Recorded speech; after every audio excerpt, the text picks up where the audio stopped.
Tengnoupal district ki Laitu village da kuki militani singnaba singna ambush tawsinduna miyai taraga humdoi hatkre.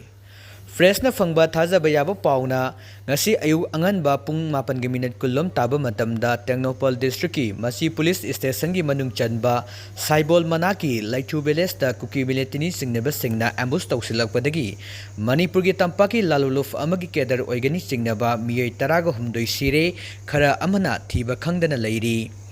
Haukiba me ahumdagi kuki amadi maitei anigi kanglupki irangda miyai kaya sikiba amadi kaya amana lanjenaduna leiriba asigi makha tarakpada kuki militani singnaba singna maitei da ambush satharakpa ama oina ngasi Manipur gi Tampakki laluluf amagi kedar sing oigani singnaba miyai taraga humdoi pulaf nomaina kaptuna hatkibani aduga miyai nipan mapal lomna thiba khangdana leiri makhoi sing adu makhoina phakhabra haibagi chingnaba leiri haujing mafam aduda ahenba police team amasang sinduna makatana thiba humbagi thabak chathaduna sireba miyai sing adu identify tawna bathabak lawhatkre pressna phangba pawgi matung inadi haideba kedar sing adu pulap gari ama anida purakhibani adubu saibol manaki Laithio village manakta ambush tawsilakpaga lonana makhoi sing asi farga hatpa oigani haina thajanari adumangpu chapchaba pawdi haujik phawbagi oina phangba ngamdre.